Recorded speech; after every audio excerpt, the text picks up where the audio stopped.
All right, then we moved on after a few weeks from that, and if you'll remember the funny video that we talked about, where we mentioned about being first followers, that first followers are the ones that really ignite a movement, or as I put in your case, that it really ignites the team's success. We've got to have the crazy shirtless dancing guy.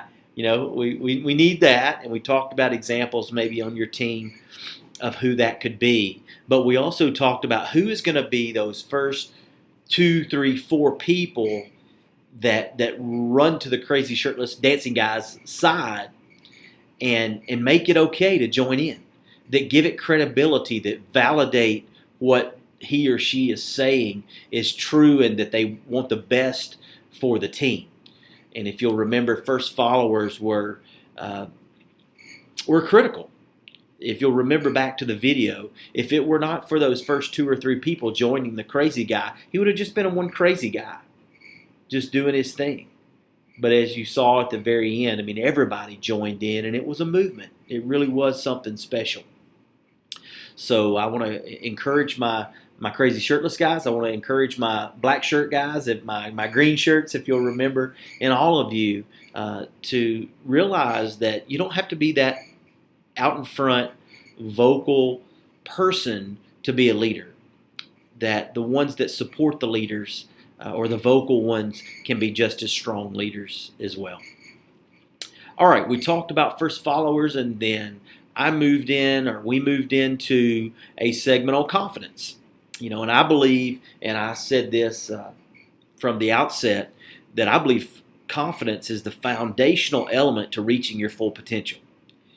And you can be good and you can be talented, naturally talented in things, but it's the confidence, the belief in yourself that squeezes every ounce of ability out of your potential. So I believe that confidence is absolutely crucial to you being as best as you can ever be. It's inside of you. You just got to have the confidence to bring out your best. Just as a recap, we said, okay, how do you build that confidence? So if you're not a confident person, how do I establish confidence? Well, we talked about the 4 P's. The first one being preparation, and that is intentional effort and intentional time to be your best. You got to put in the time, and you got to put in the effort to prepare. It works on the basketball court. It works in the classroom. It works in your relationships. It works in your job. It works in everything. Preparation is the number one item, I'll call it, to building your confidence. If you're prepared, that's the first step. That's huge in your confidence. So first one, P, was preparation. The second one is personal strengths, and it goes back to what I was talking about in servanthood, where you all have unique gifts. You have natural abilities. You have natural talents that are made to serve a great purpose, to contribute to the whole. And you don't need to run away from that. I don't know if you remember, I'm sure you do, when we talked about strengths and you wrote down a few what you thought your strengths were, and then your teammate then told you what they thought your strengths were, what they thought they were. And if I remember correctly, nobody wrote down what somebody else said. So I made the point that you need to embrace that. It's not arrogant of you to acknowledge your strengths. You do it humbly and with humility, but you need to embrace it. You need to accept that that's a gift and that's your contribution to the team or society or whatever you're bringing, your church, whatever it is. That you need to embrace that personal strength and realize that personal strength is something that should make you confident. Now, third thing we talked about in the P's was your past successes. And we just talked about that last week or just the other day, as watching you be successful. And I pulled those videos of Katie and making those shots. You all have those great shots, those great moments in time that we've captured in video. But you can even think back to maybe your youth rec days or your high school days, where those games where you just were out of your mind, just doing great things. And if you'll remember, I said, if it happened once, it can happen again. That wasn't some myth, or that wasn't some other person that was living inside of you. It was you.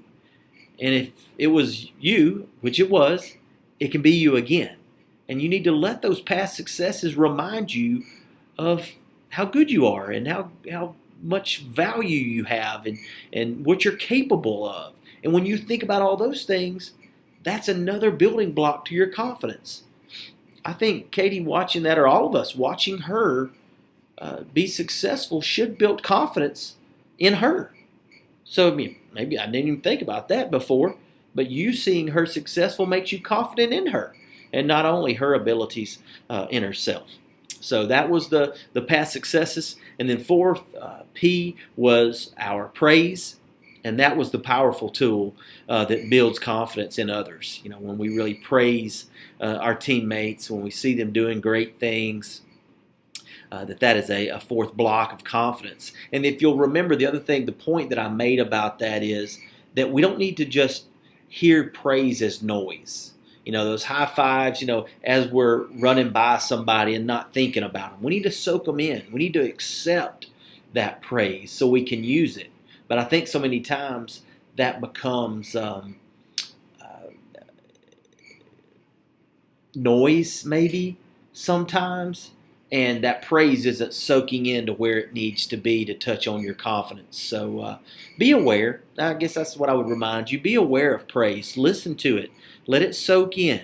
Let that fist bump. Let that high five. Let that soak in and really do something for you rather than it just being noise. Okay. So that was a recap of the 4 Ps. The next thing we moved into just the other day, we talked about failure. And I said that failure is not an option. And I don't disagree. Failure is not only not an option, it's a necessity.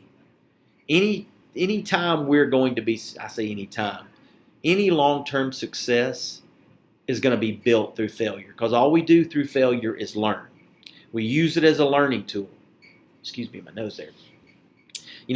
I heard somebody say the other day after we had our session that there is no failures, just learning. Mistakes are just mistakes. They're just opportunities to learn how to do something different or do something better. So I love the thought of reframing our failure and failing and all those types of things. And it's all about a perspective. If you'll remember, and I texted it to each of you, that you've got to develop a perspective on failure that says anything that happens to me is in my best interest. I don't know if you've thought about that since we talked, but just right now, I want you to think about that. Anything that happens to me is in my best interest. So if you look at it that way, then anything, failures are included, if failures are in my best interest, then I can't lose. Because I'm constantly learning, I'm constantly getting better, I'm constantly learning how to do something different. So anything that happens is in your best interest. And it's also an opportunity to learn and grow. All those things, all those failures are opportunities to learn and to grow. And I told you I've adopted that philosophy in my own life, and it's made a tremendous difference. I'm not perfect, and I'm not there, and I still have days that I scratch my head and wonder what's going on. But I do embrace that perspective. It says, okay, this is in my best interest. I don't see it right now, but I'm going to believe it, that it's in my best interest. And it's an opportunity to learn and to grow. So I really want to encourage you guys to think about that, read it, try it. Even maybe try it in a game. I think, I don't know when you're going to watch this. Hopefully you'll watch it before you have a game out there. But, think about that. And even, when you have a turnover, all right, that's in my best interest. It's an opportunity to learn and grow. I need to make better passes. I need to hustle back on defense. I need to put a little bit more to it to get it to the basket. Could be a lot of things, but there is no failure. They're just learning. I have had just a great time with you guys this last couple of months. I do miss not being there. I was sharing with Coach Lauren that it's a little bit different. Of course, it's different. But I've relished the opportunity to stay involved with you, to be in a reminding mode for you. I've really enjoyed you guys reaching out to me on questions and thoughts you've had and struggles maybe that you're going through. I'm so happy to be a resource. I really enjoyed talking with Coach Lauren and just talking through some things that she has on her mind about your team. That's been great. And I just want to tell you guys thank you. I really appreciate your feedback. You guys are so smart. You're so insightful. I think you need to give yourselves a little bit more credit. You know, I said not too long ago, in fact, that I'd do a lot better if I took my own advice. I think you guys could do the same thing. You guys are smart. You ought to take your own advice because you have insights that are so powerful and so freeing that I think you could really do great things by taking your own advice. I know I've actually taken some of your advice and it's helped me. So best of luck while you're out there in California. Enjoy the time, enjoy each other, and I look forward to 2017 and embarking on a new topic with you and just seeing you guys learn and grow and hopefully that grows into a national championship. Who knows? We'll just play game to game. I love you guys. Take care.